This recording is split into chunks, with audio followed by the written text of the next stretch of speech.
민수기가 시작되는 시점은 애굽으로부터 탈출, 즉 출애굽이라는 사건이 있은 지 1년이 지난 때이죠. 그래서 오늘 1장 1절 말씀에도 이스라엘 자손이 애굽 땅에서 나온 후 둘째 해, 그러니까 이제 2년째 접어들었다, 그런 이야기입니다. 그런데 이 민수기는 출애굽을 했던 이스라엘 백성들이 레위기를 통해서 하나님을 만나는 법, 그리고 하나님께 나아가는 법과 하나님과 교제하는 삶을 배웠다면, 이제 민수기에서는 하나님께서 이스라엘 백성들을 징계하는 그러한 징계의 책이라고 이야기를 할 수가 있습니다.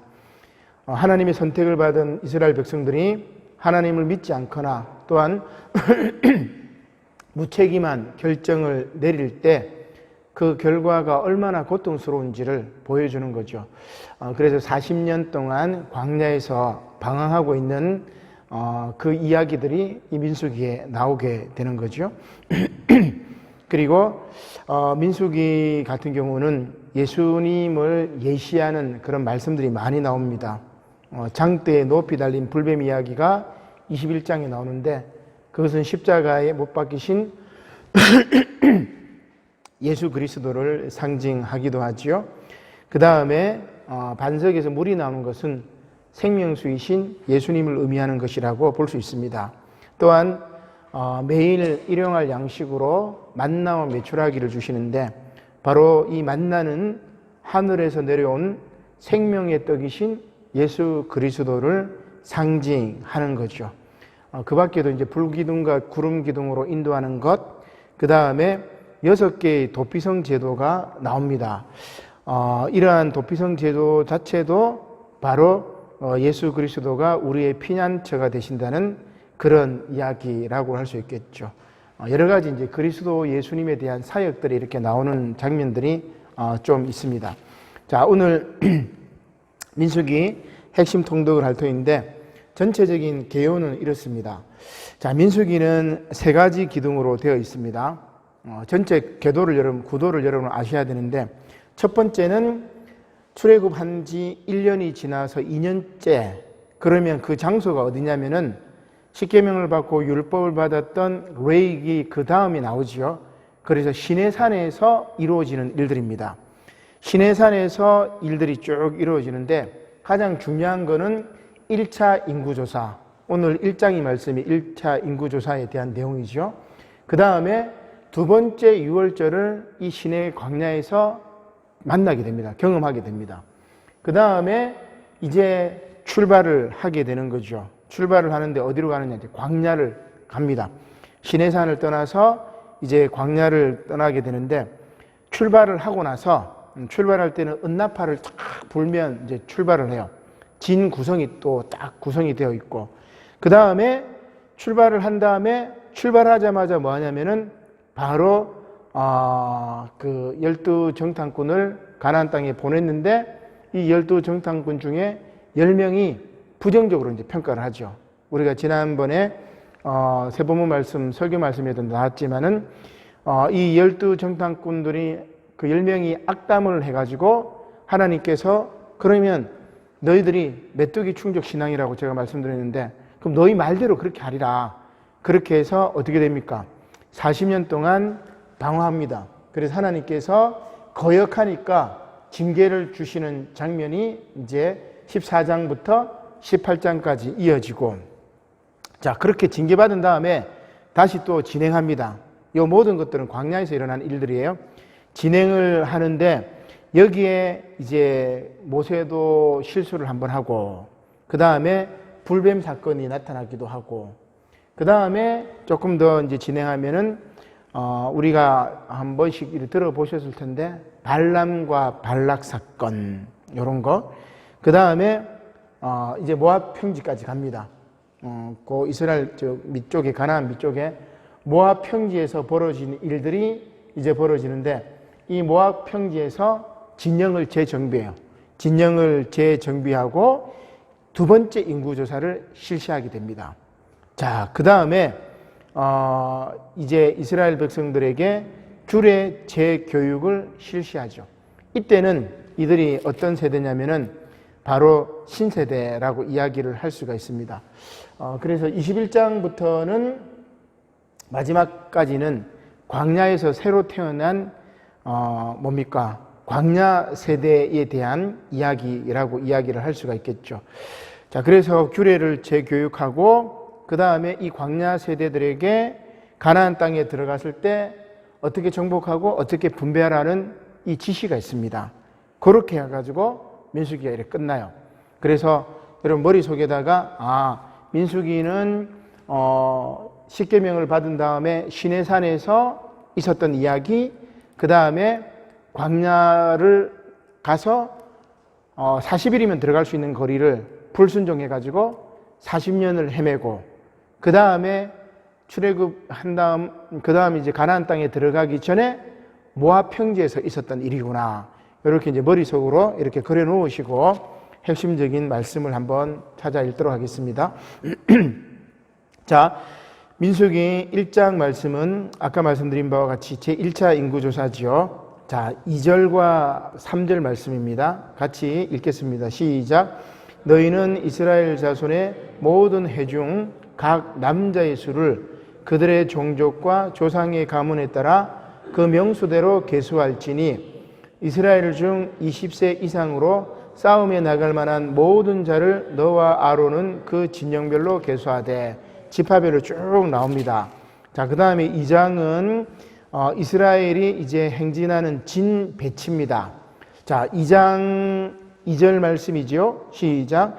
이스라엘 자손은 각각 자기의 진영의 군기와 자기의 조상의 가문의 기업 곁에 진을 치되 해막을 향하여 사방으로 치라. 자, 해막은 여러분들 이제 잘 알죠? 그죠? 이 성막이라고도 볼 수 있습니다. 여기에 동, 서, 남, 북으로 12지파가 진영을 쳐요. 한번 봅시다. 자, 3절에 보니까 동방 해돋는 쪽에 진칠자는 누구지요? 유다.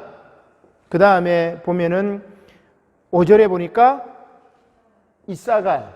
그 다음에 스불론. 그죠? 스불론은 7절에 나옵니다. 스불론. 자, 동쪽에 세 지파 진을 딱 칩니다. 그 다음에 남쪽에는 10절에 나오죠. 남쪽에는 기준이 되는 지파가 루벤. 그 다음에 또 밑에 보면은 어디 나옵니까? 12절에 보니까 시므온. 그 다음에 14절에 보니까 갓 지파. 요렇게 세 지파. 그 다음에 또 한번 봅시다. 18절에 서쪽에는 에브라임 지파. 그죠? 그 다음에 또 20절에 므낫세 지파, 22절에 베냐민 지파. 그죠? 자, 그 다음에 북쪽에는 25절입니다. 단 지파. 그 다음에 또 누가 있습니까? 27절에 보니까 아셀 지파, 29절에 납달리 지파. 요렇게 동서남북으로 기준이 되는 유다 지파, 에브라임 지파, 단 지파, 루벤 지파를 중심으로 두 개 지파씩 이렇게 해가지고 3, 4, 12, 12지파가 진영을 치는 거예요. 그럼 레위 지파는 어디 갔을까? 레위 지파. 자, 17절에 보니까 그 다음에 해막이 레인의 진영과 함께 모든 진영에 어디에 있어? 중앙에 있어. 그러면 세 지파가 이렇게 돼 있으면은 레위 지파는 요 가운데 이렇게 중앙에 배치한단 말이에요. 그죠? 제사장 지파니까. 그래서 모든 것들을 제사장 지파인 레위 지파들이 동서남북에 다 있어요. 레위 지파는. 그죠? 이해되시죠?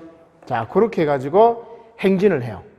행진할 때 구름 기둥과 불 기둥이 인도하고 하나님의 해막을 통해서 이스라엘 백성들이 사방에 이렇게 진을 쳐서 항상 하나님을 인식하라는 말이죠. 그런 식으로 진영이 배치가 되어 있다. 그렇게 이야기를 할 수 있습니다. 자, 그 다음에 이렇게 진영이 배치되고 레위 지파가 그 세 지파 가운데 있는데 레위 지파의 그 아론의 아들들인 레위 지파에 대한 이야기가 나오는데 3장입니다. 3장에 레인의 인구조사가 나옵니다. 3장 15절 시작. 레위 자손을 3장 15절 시작. 레위 자손을 그들의 조상의 가문과 종족을 따라 계수하되 1개월 이상 된 남자를 다 계수하라. 앞에 1장에 보니까 다른 지파들은 뭐예요? 몇 살 이상이죠? 1장에 3절 보니까 다른 지파는 20세 이상 남자들, 싸움에 나갈 만한 모든 남자들 다 계수하는데 레위 지파는 제사장 지파인데 3장 15절에 1개월 이상 된 남자를 다 계수해요. 그죠? 그게 좀 차이 납니다. 다른 지파는 전쟁하고 싸워야 되니까, 레위 지파는 제사장 가문이니까 1개월 이상 된 이 지파라도 구별된 지파이기 때문에 그렇게 이야기를 할 수가 있습니다. 자, 그 다음에 4장은 이 레위 지파의 업무입니다. 자, 4장 4절 시작. 고핫 자손이 해마간의 지성물에 대하여 할 일은 이러하니라. 레위 지파는 3명입니다. 3지파. 고핫 지파가 나오죠. 자, 그 다음에 또 어떤 지파가 나오냐면 24절 시작. 게르손 종족의 할 일은 멜 것과 이러하니. 그 다음에 29절에 무라리 지파, 무라리 자손 시작. 너는 무라리 자손도 그 조상의 가문과 종족에 따라 계수하되. 그러면 지금 레위의 아들 3명이 나오죠. 고핫, 게르손, 무라리. 각각 자손들인데, 고핫은 뭐 하냐면 이 성소에서 기구를 관리해요. 성전 안에 있는 이 기구들을 관리합니다. 그 다음에 게르손 지파가 아니고 게르손 자손들은 뭐 하냐면은 성막의 휘장을 관리해요. 성막의 휘장. 무라리 자손들은 뭐 하냐면은 이 널판하고 기둥과 띠 같은 거 다 이렇게 분담이 있어요. 우리 교회도 위원회가 조직이 돼 있고 각 부장들이 조직이 돼 있잖아요. 그죠? 뭐 봉사부장, 예배부장 뭐 이런 식으로 문화부장 뭐 여러 개 부서장. 그러면 그 부서장들이 자기가 맡은 역할을 충실히 할 때 뭐예요? 이게 제대로 돌아가는 거예요. 한 사람이 이것도 하고 저것도 하고 북치고 장구치고 다 해버리면은 그건 제대로 된 공동체가 아니에요. 그래서 역할 분담하는 거, 레위 지파도 이렇게 역할 분담이 되어 있고 그 다음에 다른 지파도 이렇게 역할 분담이 되어 있단 말이에요. 그렇게 해가지고 이 해막을 중심으로 광야를 이동하는 거예요. 이게 어떻게 되면 교회의 이제 본 모습, 원형적인 이제 신앙 공동체의 모습이라고 할 수 있는데, 이렇게 역할 분담을 하고 하나님이 말씀하시면 진행하고, 요게 이스라엘이 광야에서 행진할 때의 모습이에요. 우리 인간의 삶이, 이 세상에서 우리의 삶이 바로 이래야 되고 교회 공동체의 삶이, 모습이 이래야 된다. 자, 이런 이야기겠죠. 자, 이렇게 1장부터 4장까지 체제 정비를 했어요. 진영도 만들었고 진행할 때 어떻게 하고 레위 지파는 뭐를 챙겨라. 다 이렇게 체제 정비가 됐죠. 자, 그 다음에 시내산에서 또 벌어지는 일들이 뭐냐면, 자, 이제는 제가 이제 할 때는 3가지 분리 사건, 이제 부정 사건, 뭐 이렇게 이제 이야기를 하는데, 병자들에 대한, 부정한 사람들에 대한 이야기입니다. 자, 5장 2절 시작. 이스라엘 자손에게 명령하여 모든 나병 환자와 유출증이 있는 자와 죽음으로 부정하게 된 자를 다 진영 밖으로 내보내되. 왜냐하면 이게 그 나병 환자나 유출증 있는 자, 이들은 이렇게 뭐 병을 옮긴다고 생각했어요. 요즘에 이제 코로나처럼 뭐 바이러스 그 존재는 몰랐지만 병이 있는 사람들이 피부병이나 이렇게 옮긴다고 생각해가지고 요 진영 바깥으로 내쫓은 겁니다. 그곳에서 구별된 삶을 살도록 이렇게 만드는 거죠. 자, 위생이 중요했다. 이런 이야기입니다. 자, 첫 번째 부정에 대한 이야기. 그 다음 5장 7절에 보면은 그 5장 6절이지요. 이제 보상하는 문제인데 6절 보면 이스라엘 자손에게 이르라 남자나 여자나 사람들이 범하는 죄를 범하여 여호와께 거역함으로 죄를 지으면 그 지은 죄를 자복하고 그 죄값을 온전히 갚되 5분의 1을 다하여 그가 죄를 지었던 그 사람에게 돌려줄 것이요. 보상할 때 어떻게 하라고? 5분의 1을 더해서 주라는 이야기죠. 그 다음에 간통죄가 있습니다. 14절에 시작. 그 남편이 의심이 생겨 그 아내를 의심하였는데 그의 아내가 더럽혀졌거나 또는 그 남편이 의심이 생겨 그 아내를 의심하였으나 그 아내가 더럽혀지지 아니하였든지 하면은 10분의 1 에바를 헌물로 드려라 이렇게 구체적인 얘기가 쭉 나오죠. 자, 이렇게 세 가지 이제 그 정결 사건에 대한 이야기가 나오게 되죠. 자, 그 다음에 6장입니다. 이렇게 성별 구별한 다음에 더 나아가서 나실인 규례에 대한 이야기가 6장 2절에 나옵니다. 나실인은 우리가 너무 잘 알죠. 삼손과 같이 일정 기간이나 혹은 평생 동안 세상으로부터 자신을 구별해 가지고 여호와 하나님께 헌신하기로 서운한 자들이 그렇습니다. 자, 6장 2절 시작. 이스라엘 자손에게 전하여 그들에게 이르라.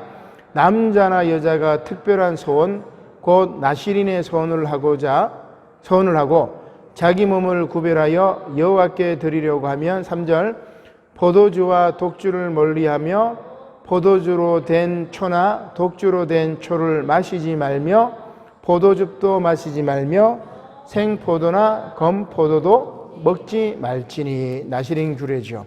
그 다음에 6장에 한 번 더 나오는 게 이제 제사장의 축도가 나옵니다. 23절 말씀이죠. 6장 23절에 지난번에 제가 축도할 때 고린도후서 13장 13절에 바울의 축도도 이야기를 했었는데 한번 읽어보고 넘어가겠습니다. 24절로 26절까지 있죠. 같이 읽겠습니다. 시작. 여호와는 내게 복을 주시고 너를 지키시기를 원하며 여호와는 그의 얼굴을 내게 비추사 은혜 베푸시기를 원하며 여호와는 그 얼굴을 내게로 향하여 드사 평강 주시기를 원하노라 할지니라 하라. 제사장이 이 이스라엘 자손들을 축도할 때, 축복할 때 이렇게 하라, 이런 이야기입니다. 자, 그 다음에 12족장들이 예물을 바치게 됩니다. 10일 동안 계속해서 제단에 그 봉헌 예물을 바친 이제 그 사건인데 7장 10절 말씀입니다. 시작. 제단에 기름을 받으던 날에 지휘관들이 제단의 봉헌을 위하여 헌물을 가져다가 그 헌물을 제단 앞에 드리니라. 11절 여호와께서 모세에게 이르기를 지휘관들은 하루 한 사람씩 제단에 봉헌물을 드릴지니라 하셨더라. 그 다음 이제 8장이죠.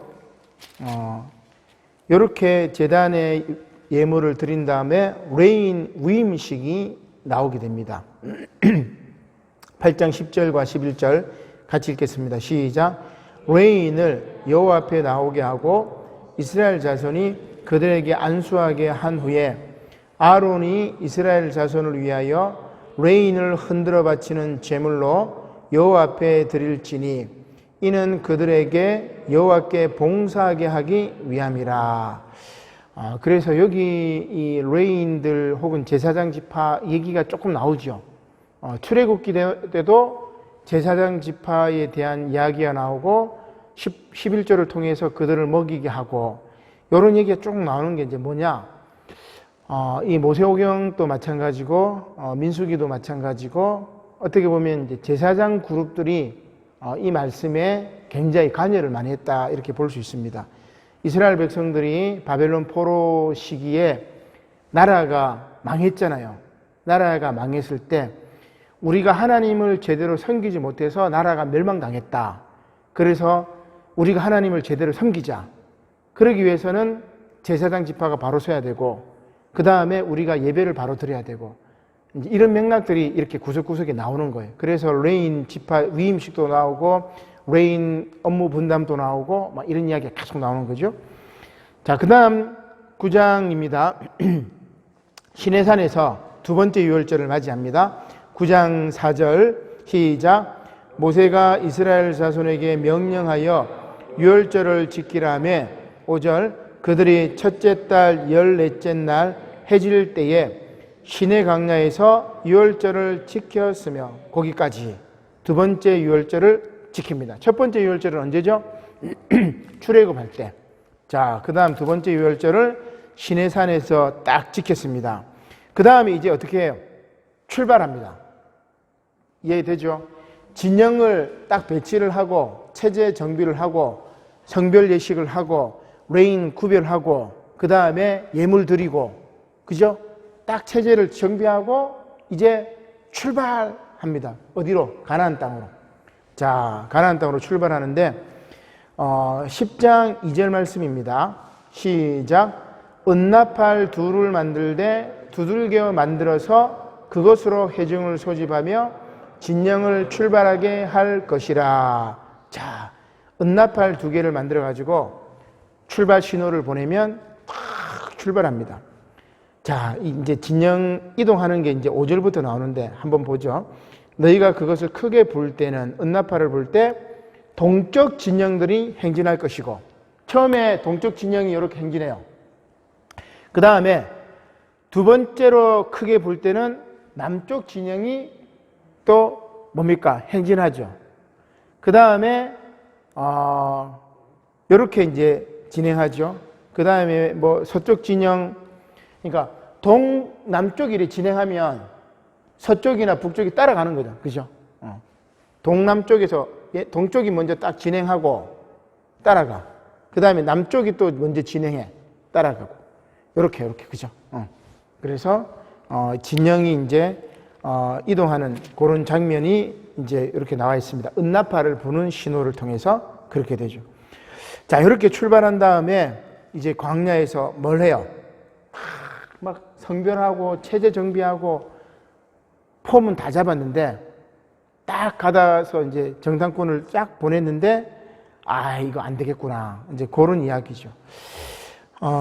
11장이 이제 그 얘기입니다. 11장 4절 원망하는 이스라엘 백성들의 모습인데 11장 4절입니다. 시작. 그들 중에 섞여 사는 다른 인종들이 탐욕을 품에 이스라엘 자손도 다시 울며 이르되 누가 우리에게 고기를 주어 먹게 하랴. 자, 이거는 정탐꾼 이전에 이제 뭡니까?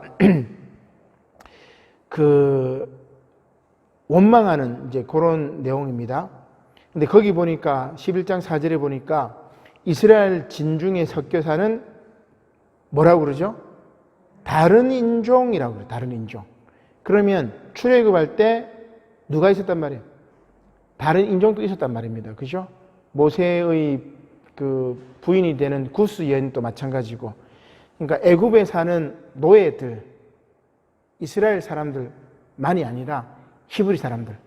그래 지금 우리 그 묵상집 아침 새벽에 묵상집 이야기할 때 여호수아서를 우리가 좀 읽고 있잖아요. 그죠? 제가 히브리 이야기 계속 했잖아요. 그래서 히브리라는 말은 에집트에도 히브리라는 말이 있었고 메소포타미아 지역에도 히브리라는 말이 있었고 가나안 지역에도 히브리라는 말이 있었어요. 이뿌리 뭐 히브리 뭐 이런 이야기인데 다 뭐냐면은 노예들이나 혹은 뭐 떠돌이 난민들 이런 사람들을 히브리라고 그래요. 히브리. 그래서 이 히브리가 연합해가지고 새로운 세상을 만든 것이 바로 유대 나라라고 이제 말씀드렸는데 거기 다른 인종들도 섞여 있었습니다. 그거 다 합쳐가지고 히브리 개념이고 나중에 민족적인 개념으로는 이스라엘로 바뀌게 되겠죠. 자, 이때 이 다른 인종들이 탐욕을 품고 그 다음에 불평을 하게 되는 거죠. 자, 그 다음에 12장은 이 다른 인종 중에 하나 구스 여인을 취해서 미리암과 아론이 모세를 비방하는 이야기입니다. 12장 1절 시작. 모세가 구스 여자를 취하였더니 그 구스 여자를 취하였으므로 미리암과 아론이 모세를 비방하니라. 그러나 어떻게 됩니까? 모세의 3절에 모세의 온유함이 지면의 모든 사람보다 더해가지고 하나님께서 모세의 지도력을 인정해 줍니다. 그러니까 만약에 미리암이나 아론도 다 지도력을 인정해 줘 버리면 세 명의 지도력이 삼위일체가 돼가지고 잘하면 좋은데 그렇게 쉽지 않아요. 다 생각이 다르기 때문에. 그래서 배가 사공이 많으면 배가 산으로 가버리죠. 그래서 가급적이면은 이렇게 서로 존중해주고 이렇게 해야 되는데 사람 일이라는 것은 그렇지 않습니다. 그래서 하나님께서 출애굽하는 이 중대한 일에 모세의 지도력을 다시 세워주시는 그런 이야기겠죠. 자, 그 다음에 13장에 드디어 정탐꾼 이야기가 나옵니다. 13장 2절 시작. 사람을 보내어 내가 이스라엘 자손에게 주는 가나안 땅을 정탐하게 하되 그들의 조상의 가문 각 지파 중에서 지간된 자 한 사람씩 보내라. 6절에 보니까 유다 지파에서는 여분네 아들 갈렙이요. 8절에 에브라임 지파에서는 눈의 아들 호세아. 그죠? 그리고 16절에 보니까 제일 마지막 절에 모세가 눈의 아들 호세아를 뭐라 불렀더라? 여호수아로 불렀더라. 같은 말입니다.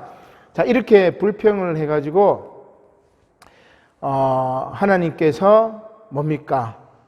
분노하시지요. 14장입니다. 14장 10절 말씀에 온 회중이 그들을 돌려치려 하는데 그때 여호와의 영광이 해막에서 이스라엘 모든 자손에게 쫙 나타나는 겁니다. 그러면서 27절 말씀 같이 읽겠습니다. 시작. 나를 원망하는 이 악한 회중에게 내가 어느 때까지 참으랴. 이스라엘 자손이 나를 향하여 원망하는 바 그 원망하는 말을 내가 들었노라. 34절 시작. 너희는 그 땅을 정탐한 날 수인 40일의 하루를 1년으로 쳐서 그 40년간 너희의 죄악을 담당할지니. 거기까지. 자, 40년 방황의 명령을 내리게 되는 거죠. 자, 그 다음에 15장으로 넘어 들어가면은 이렇게 이제 명령했으니까 또 이제 뭐 광야에서 진행을 하겠죠. 자, 그때 제사 규례와 기타 규례에 대한 말씀을 다시 이스라엘 백성들에게 주십니다. 15장 2절이죠. 2절로 3절 읽겠습니다. 시작. 이스라엘 자손에게 말하여 그들에게 이르라. 너희는 내가 주어 살게 할 땅에 들어가서 여호와께 화제나 번제나 소원을 갚는 제사나 낙헌제나 정한 절기제에 소나 양을 여호와께 한기롭게 드릴 때에. 자, 여기 보니까 화제, 번제 뭐 다 아는 이야기인데 소원을 갚는 제사, 그죠? 소원을 갚는 제사는 제가 요걸 이제 목적 헌금이다 뭐 이렇게 얘기를 했습니다. 그 다음에 낙헌제는 뭐냐면 감사헌금 그런 의미겠죠. 여호와 하나님의 선하심에 감사해서 자발적이고 즐거운 마음으로 하나님께 예물을 드리는 제사가 바로 낙헌제인데 오늘로 치면 이제 감사헌금이라고 이야기할 수 있습니다. 자, 그 다음에 16장에는 이렇게 광야에서 행진하다가 반역자가 하나 생깁니다. 고라죠. 레이의 증손 고앗의 손자 이스라엘의 아들 고라입니다. 16장 1절에 그렇게 나왔죠. 자, 그 16장 2절 말씀 같이 읽겠습니다. 시작. 이스라엘 자손 총회에서 택함을 받은 자 곧 회중 가운데서 이름 있는 지휘관 250명과 함께 일어나서 모세를 거스르니라. 여기가 누구냐면 이제 고라가 당을 짓고 이제 모세를 거스린다고 이야기를 할 수 있습니다. 제사장 혹은 지도자의 권위에 도전했던 거죠. 그래서 영적 권위가 만약에 흔들려 버리면은 다툼이 일어나고 분열이 일어납니다. 하나님께서 그래서 요 분열로 말미암아 고라 자손들을 집어삼키게 땅을 열어서 그들을 집어삼킵니다. 32절입니다. 시작. 땅이 그 입을 열어 그들과 그들의 집과 고라에게 속한 모든 사람과 그들의 재물을 삼키매. 그들의 재물까지 삼킵니다. 그래서 35절 마지막 절에 보니까 250명을 불살랐더라. 이런 이야기죠. 그 다음에 49절입니다. 16장 49절 시작. 고라의 일로 죽은 자 외에 연병에 죽은 자가 14,700명이었더라. 이게 이제 고라의 반역 결과라고 할 수 있습니다. 자, 그 다음에 이러한 그 지도력에 대해서 아론을 이제 제사장 지파로 세우는 이제 그런 이야기인데 아론의 쌍난 지팡이지요. 그래서 각 지파에 그 지팡이 하나씩을 다 가져오라고 합니다. 그리고 레이 지파의 지팡이에는 아론의 이름을 쓰고 또 다른 지파도 다 그렇게 했었는데 12개 지팡이죠. 그런데 그 가운데 싹이 난 것은 살구 열매가 열린 것은 아론의 지팡이입니다. 자, 17장 8절 시작. 이튿날 모세가 증거의 장막에 들어가 본즉 레위 집을 위하여 낸 아론의 지팡이에 움이 돋고 순이 나고 꽃이 피어서 살구 열매가 열렸더라. 이 고라 사건 때문에 하나님께서 12지파의 지팡이를 취해서 이 지금 아론의 지팡이의 싹이 남으로 말미암아 아론의 제사장의 지도권을 다시 확립시켰던 그런 사건입니다. 그리고 이 아론의 쌍난 지팡이가 나중에 어디에 보관되죠? 법궤 안에 보관이 되는 겁니다. 그 다음에 18장입니다. 또 레인과 제사장의 소득에 대한 이야기가 나옵니다. 레인의 목 21절 18장 21절 시작. 내가 이스라엘의 11조를 레위 자손에게 기업으로 다 주어서 그들이 하는 일 곧 해막에서 하는 일을 감나니. 자, 아까 제가 말씀드렸죠. 자꾸 왜 제사장의 목, 레인의 목 이런 이야기는 안 들어와도 되는데 이게 뭐예요? 이 민수기의 배경이 문서로 기록되었을 상황이 뭐냐? 이스라엘 백성들이 바벨론 포로 시절에, 그래서 그 옛날 바벨론 포로 시기가 기원전 5세기니까 한 2500년 전이죠. 그 다음에 출애굽 사건은 3500년 전입니다. 한 1000년 전에, 우리 지금부터 한 1000년 전에 출애굽 사건을 경험했고 그게 구전으로 계속 내려와요. 옛날에 우리 조상들이 애굽에서 도망왔다. 하나님이 홍해를 가르쳤고 그런 구전되는 이야기가 문서로 이제 기록되는 게 바벨론 포로 시기인데, 그때 이 사람들이 생각한 게 뭐냐면 우리가 하나님께 예배 드리는 게 제일 중요하다. 그래서 하나님께서 우리를 애굽의 종살이에서 출애굽을 시켜가지고 하나님께 예배 드리도록 우리를 인도하셨구나. 바로에게 가서도 모세가 이 백성들이 하나님께 예배 드리도록 이 백성들을 이끌어내라고 그렇게 얘기를 해요. 그죠? 그래서 예배 드리는 것이 중요하기 때문에 거기에 이 제사장 지파 레인들의 목 이런 게 계속 나오는 것 같아요. 그렇게 이해를 하면 여러분 조금 이해하기가 쉽습니다. 자, 그 다음에 이렇게 거역을 했고 뭐 쭉 된 다음에 하나님께서 징계를 하고 쭉 이렇게 됐었죠. 자, 그 다음에 계속해서 이제 진행합니다. 진행하는데 다시 또 이제 정결식을 위한 제물에 대한 소개입니다. 19장 11절 시작. 사람의 시체를 만진 자는 이레 동안 부정하리니. 12절 그는 셋째 날과 일곱째 날에 제물로 자신을 정결하게 할 것이라. 거기까지. 그래서 제물로 말미암아 정결하게 하는 규례가 이렇게 나옵니다. 시체를 접촉한 자들. 자, 그 다음 20장 말씀에는 미리암이 죽고 또 아론도 죽고 그 다음에 모세가 실수하는 장면입니다. 그러니까 지도력이 이제 붕괴되는 장면이라고 볼 수 있겠죠. 20장 1절 중반절에 보니까 백성이 어디에 이르더니 가데스, 이 가데스에 이르렀을 때 미리암이 거기서 죽음에. 그죠? 그 다음에 아론의 죽음은 26절입니다. 26절 중반절에 보니까 아론은 거기서 죽어 그 조상에게로 돌아가니라. 아론은 어디서 죽냐면 22절에 보니까 가데스를 떠나 호르산에서 죽습니다. 그죠?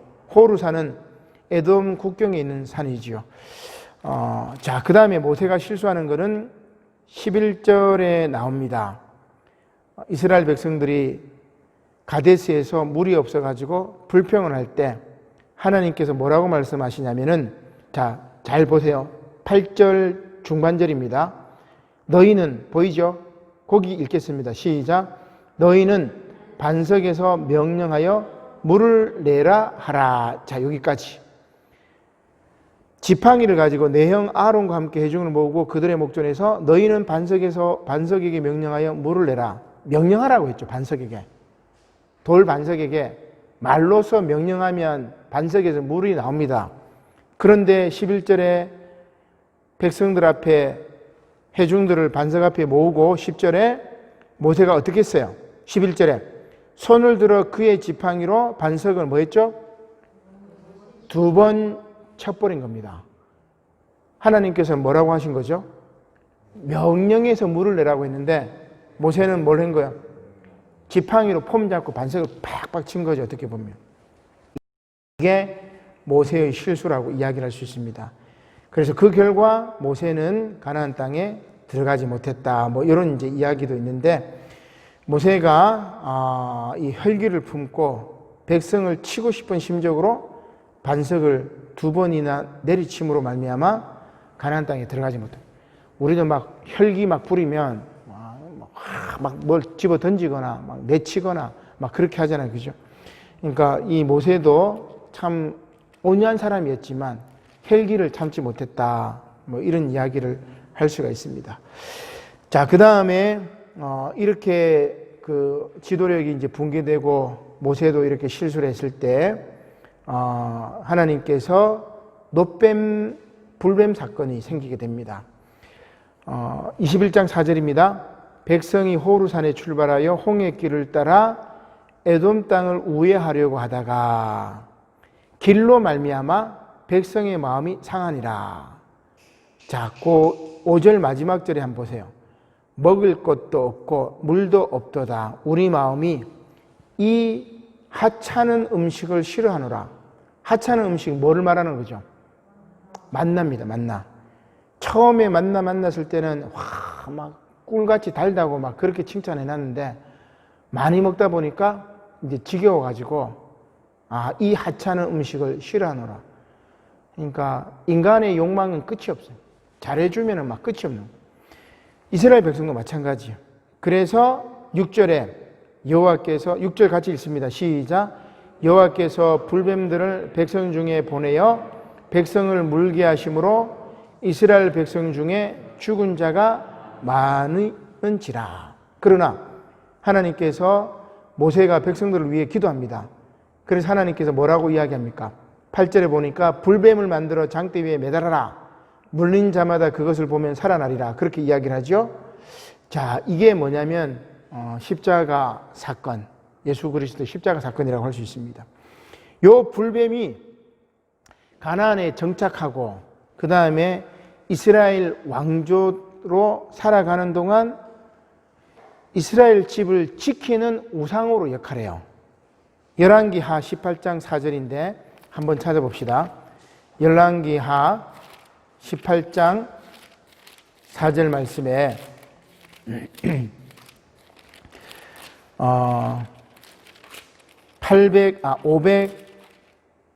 593쪽입니다.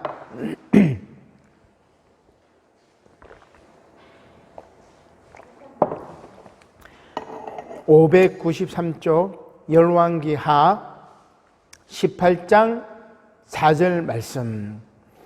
유다 왕 히스기야 왕 때입니다. 자, 그러면 세월이 많이 지났죠. 자, 유다 왕 히스기야가 뭘 하냐? 18장 4절 같이 읽겠습니다. 시작. 그가 여러 산당들을 제거하며 주상을 깨뜨리며 아세라 목상을 찍으며 모세가 만들었던 놋뱀을 이스라엘 자손이 이때까지 향하여 분향함으로 그것을 부수고 누수단이라 일컬었더라. 자, 원래 이 놋뱀은 하나님의 긍휼과 은혜의 상징이지요. 근데 이 놋뱀을 이스라엘 백성들이 출애굽한 이후에도 계속 만들어 갖고 있는 거예요. 그게 이제 가정의 우상으로 바뀐 거죠. 그것을 히스기야 왕이 깨트려 버렸다. 그 얘기예요. 그 이제 놋뱀에 대한 이야기. 자, 집 지킴이가 바로 이 놋뱀이라고 이야기를 할 수 있습니다. 21장은 이제 놋뱀에 대한 이야기. 자, 조금 빨리 하겠습니다. 22장은 이제 발람과 발락 사건이죠. 발락은 모압왕이었고 발람은 선지자입니다. 그래서 모압왕인 발락이 발람 선지자를 통해 가지고 이스라엘을 부정적으로 예언해달라고 막 그렇게 하는 장면인데 22장 1절에 시작. 이스라엘 자손이 또 길을 떠나 모압 평지에 진을 쳤으니 요단 건너편 곧 여리고 맞은편이라. 모압 평지에 이제 진을 쳤는데 4절 마지막 절에 보니까 십볼의 아들 발락이 모압 왕이었죠. 5절에 중반절에 보니까 발람을 부르게 하여 이르되 보라 한 민족이 애굽에서 나왔는데 그들이 지면에 덮여서 우리 맞은편에 거주하였고 6절 같이 읽습니다. 시작. 우리보다 강하니 청하건대 와서 나를 위하여 이 백성을 저주하라. 거기까지. 자, 그렇게 저주하라고 했는데 이 발람이 아침 일찍 나귀의 안장을 치웁니다. 21절에 딱 모압 고관들과 함께 이렇게 갔는데 22절에 보니까 여호와의 사자가 이 그를 막으려고 길에 서버립니다. 요런 이제 이야기입니다. 자, 28절 시작. 여호와께서 나귀 입을 여시니 발람에게 이르되 내가 당신에게 무엇을 하였기에 나를 이같이 3번을 때리나. 나귀가 말을 해요. 이게 이제 그 발람의 예언을 막는 하나님의 그것이죠. 자, 그 다음에 23장으로 또 넘어갈게요. 세 번째 이제 그 예언 노래를 발람이 하는데 세 번의 이제 노래를 하게 되는데 23장 5절입니다. 23장 5절 시작. 여호와께서 발람의 입에 말씀을 주시며 이르시되 발락에게 돌아가서 이렇게 말할지니라. 쭉 발람의 첫 번째 예언이 쭉 이렇게 되죠. 그 다음에 두 번째 예언은 23절이 나옵니다. 시작. 야곱을 해할 점술이 없고 이스라엘을 해할 복술이 없도다. 이때에 야곱과 이스라엘에 대하여 논할진대 하나님께서 행하신 일이 어찌 그리 크냐 하리로다. 24장에는 네 번째 발람의 예언이 나옵니다. 24장 17절 24장 17절입니다. 시작. 내가 그를 보아도 그때의 일이 아니며 내가 그를 바라보아도 가까운 일이 아니로다. 한 별이 야곱에게서 나오며 한 규가 이스라엘에게서 일어나서 모압을 이쪽에서 저쪽까지 쳐서 무찌르고 또 세세의 자식들을 다 멸하리로다. 별은 특출한 인물이 나타난다는 그런 상징적인 사건이죠. 예수님 태어나셨을 때도 동방박사들이 별을 보고 예수님께서 태어나신 곳을 찾았는데 바로 그거죠. 규는 뭐냐면 왕들이 오른손에 들고 있는 한 15cm 가량의 지팡이라고 이야기를 할 수 있습니다. 그래서 이 별과 규는 왕과 왕권을 상징하죠. 자, 이렇게 발람과 발락 사건이 끝나고 다시 이제 어디입니까? 모압 평지에서 재정비합니다. 재정비하는 거. 이제 여기에서부터는 재정비하는 내용, 규례 재교육하는 내용 이런 건데, 자, 25장 말씀에 재정비하지만 여기에서 음행 사건이 벌어집니다. 25장 1절입니다. 시작. 이스라엘이 시딤에 머물러 있더니 그 백성이 모압 여자들과 음행하기를 시작하니라. 그때 이제 9절에 보면 연병으로 죽은 자가 24,000명이었고 그런 일들이 있습니다. 그 다음에 26장에는 다시 인구조사를 합니다. 이 인구조사는 앞에 첫 번째 인구조사는 출애굽을 했던 장정들, 20세 이상의 장정들, 그 다음에 뭡니까? 레이인 아이들부터 시작해가지고 인구조사했고, 두 번째 인구조사는 누구겠어요? 새로 태어난 출애굽 2세대의 인구조사입니다. 광야 40년 동안 이제 위의 세대들은, 출애굽 세대들은 다 세상을 떠났고, 자, 26장 2절 시작. 이스라엘 자손이 온 회중의 총수를 그들의 조상의 가문을 따라 조사하되 이스라엘 중에 20세 이상으로 능히 전쟁에 나갈 만한 모든 자를 계수하라. 그렇게 이야기를 하죠. 출애굽 2세대를 대상으로 실시한 제2차 인구조사라고 이야기를 할 수 있습니다. 자, 그 다음에 27장 말씀은 여호수아를 후계자로 세우는 내용입니다. 모세가 27장 18절 시작. 여호와께서 모세에게 이르시되 눈의 아들 여호수아는 그 안에 영이 머무는 자니 너는 데려다가 그에게 안수하고. 그 안에 영이 머무는 자는 뭐예요? 쉽게 말하면 성령이 그 안에 있는 사람, 이런 뜻이겠죠. 성령 충만한 사람이라고 할 수 있습니다. 그 다음에 28장은 절기와 제물에 관한 규례가 다시 나옵니다. 28장 2절 시작. 이스라엘 자손에게 명령하여 그들에게 이르라. 내 헌물 내 음식인 화제물 내 향기로운 것은 너희가 그 정한 시기에 삼가 내게 바칠지니라. 그 다음에 절기에 대한 내용이 29장에 나옵니다. 자, 29장 1절 시작. 일곱째 달에 이르러는 그 달 초하루에 성회로 모이고 아무 노동도 하지 말라. 이는 너희가 나팔을 불 날이니라. 7월 1일이 나팔절 규례입니다. 그 다음에 29장 7절 시작. 일곱째 달 열흘날에는 너희가 성회로 모일 것이요 너희의 심령을 괴롭게 하며 아무 일도 하지 말 것이니라. 7월 10일은 무슨 날이에요? 속죄일입니다. 12절 시작. 일곱째 달 15째 날에는 너희가 성회로 모일 것이요 아무 일도 하지 말 것이며 이래 동안 여호와 앞에 절기를 지킬 것이니라. 7월 15일부터 7월 21일까지는 장막절 규례가 이렇게 나와 있습니다. 절기 규례. 그 다음에 이렇게 절기 규례가 다 끝나고 30장에는 여성의 서원 규례입니다. 여성의 서원 규례가 나오는 게 참 대단하죠. 어떻게 보면 그 당시에 가부장 사회였는데도. 자, 30장 9절입니다. 시작. 가부나 이혼당한 여자의 서원이나 그가 결심한 모든 서약은 지킬 것이니라.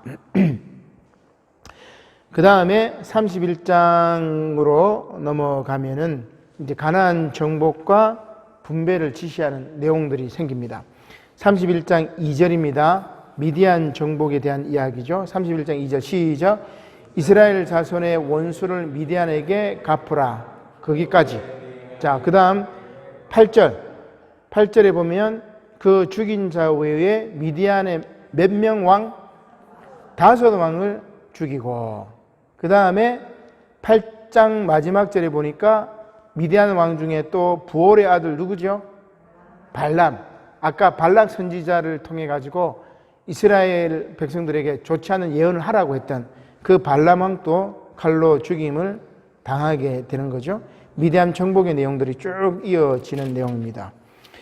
자, 그 다음에 32장 말씀은 이제 요단강을 건너기 전이니까 요단강 동편을 점령한 거잖아요. 거기 미디안도 있고 뭐 에돔도 있고 모압도 있고, 그래서 요단강 동편 쪽을 점령을 해서 거기를 분배하는 겁니다. 32장 1절 시작. 루벤 자손과 갓 자손은 힘이 많은 가축들을 가졌더라. 거기까지. 그래서 루벤 자손과 갓 지파에게 가나안 땅을 분배를 하죠. 자, 그렇게 분배를 하고 33절에 보면은 모세가 갓 자손과 루벤 자손과 또 하나 요셉의 아들 므낫세 반 지파에게, 므낫세 지파 2분의 1에게 동쪽을 분배를 하고 나머지 2분의 1 므낫세 지파는 요단강 건너서 서편을 분배받습니다. 그래서 므낫세 반 지파라고 그렇게 이야기를 하죠. 대신에 이 세 지파에게는 가나안 정복 전쟁 시에 선봉장이 서서 싸울 것을 명령하게 됩니다. 자, 이렇게 이제 동쪽을 다 분배를 하고, 그 다음에 33장으로 넘어가면은 출애굽을 해고하는 모세의 그 이야기입니다. 33장 1절 시작. 모세와 아론의 인도로 대오를 갖추어 애굽을 떠난 이스라엘 자손들의 노정은 이러하니라 하면서 모세가 쭉 해고합니다. 3절에 한번 쭉 결론이 한번 봅시다. 3절에 보니까 그들이 첫째 달 15째 날에 람셋을 떠났다. 첫 유월절이죠. 이집트 람셋을 떠나서 자, 쭉 지납니다. 5절에 보니까 람셋을 떠나 숫곳에 진을 치고 6절에 숫곳을 떠나 광야 끝 에담에 진을 치고 10절에 보면 엘림, 그죠? 11절에 홍해, 12절에 신광야, 쭉 해가 나옵니다. 우리가 이 내용들 다 알 필요는 없는데 36절에 보니까 에시온 게베를 떠나 신광야 곧 가데스에 진을 치고, 요 가데스는 뭐예요? 미리암이 죽은 곳이지요. 자, 정탐꾼을 보낸 곳이기도 하고 쭉 해서 쭉 이야기가 나오고 49절에 보니까 요단 강가 모압 평지의 진영, 거기에 진을 치고 그 다음에 요단강을 건너서 여리고성을 치고 가나안 서편을 이제 정복하는 이제 그런 이야기가 이어집니다. 자, 그 다음 이제 가나안 땅의 경계를 쭉 살펴보는 겁니다. 자, 정복해야 될 땅의 경계를 살펴보는데 34장 3절에 너희 남쪽은 에돔 곁에 접근한 신광야니 너희의 남쪽 경계는 동쪽으로 염해 끝에서 시작하여 사해바다부터 시작하고 서쪽 경계는 뭐예요? 대해가 경계가 되니 저 지중해 쪽을 말합니다. 남쪽으로는 저 사해바다, 이스라엘 지도를 생각하세요. 남쪽으로는 사해바다, 서쪽으로는 지중해 바다, 북쪽 경계는 호르산, 저 북쪽에 있는 호르산. 그 다음에 동쪽 경계는 뭡니까? 10절에 나오죠. 하살 에난에서 그어스밤에 이르고 쭉 나와 있는데 요게 이제 가나안 지역, 요단강 서편 동편 합쳐가지고 쭉 내려나오는 이스라엘이 차지할 땅의 경계라고 이야기를 할 수 있습니다. 자, 그 다음에 이제 35절에 그렇게 땅을 차지한 다음에 또 레인 성읍이 나와요. 35장 2절 시작. 이스라엘 자손에게 명령하여 그들이 받은 기업에서 레인에게 거주할 성읍들을 주게 하고, 거기까지. 그래서 레인을 계속 챙기는 것 같아요. 보니까. 그 다음에 또 하나가 중요한 말씀이 나오죠. 35장 11절입니다. 시작. 너희를 위하여 성읍을 도피성으로 정하여 부지 중에 살인한 자가 그리로 피하게 하라. 도피성은 몇 개입니까? 13절에. 몇 개입니까? 도피성이 6개입니다. 그죠? 14절에 보니까 새 성읍은 요단 이쪽에 두고 새 성읍은 가나안 땅에 두고, 그러니까 요단강 동편의 새 성읍, 요단강 서편의 새 성읍. 그래서 어느 누구든 도망해가지고 그 사람이 도피성으로 피할 수 있도록 만들어 준 거예요. 도피성까지 가다가 잡히면 안 되니까, 그래서 이스라엘 진영의 그 중간 지역들에 이렇게 도피성을 배치를 한 거죠. 28절 한 번 더 보겠습니다. 35장 28절 시작. 이는 살인자가 대제사장이 죽기까지 그 도피성에 머물러야 할 것임이라. 대제사장이 죽은 후에는 그 살인자가 자기 소유의 땅으로 돌아갈 수 있느니라. 우리의 대제사장은 누구예요? 구약의 대제사장은 아론 지파의 반열이겠지만 우리의 대제사장은 예수 그리스도죠. 그죠? 예수 그리스도께서 죽은 십자가의 죽음으로 말미암아 우리가 구원받았다고 이제 이야기를 하고 있는데, 대제사장이 죽은 후에는 죄를 범한, 부지 중에 죄를 범한 그 살인자가 자기 소유 땅으로 돌아가도 죽일 수가 없어요. 그죠? 죄를 다 사했던 거예요. 대제사장이 죽음으로 말미암아. 자, 이렇게 이제 쭉 되고 마지막 36장입니다. 아까 우리가 30장에 여자의 선규례가 나왔죠. 그걸 또 반복합니다. 36장 2절 마지막 절에 보면은 우리 형제 슬로브앗의 기업을 그의 딸들에게 주게 하셨은즉. 이 슬로브앗은 므낫세 지파 사람입니다. 근데 저처럼 딸 5이, 저는 3명이지만 여기 이 슬로브앗은 딸만 5. 그러면 딸만 5 남겨두고 광야에서 죽었습니다.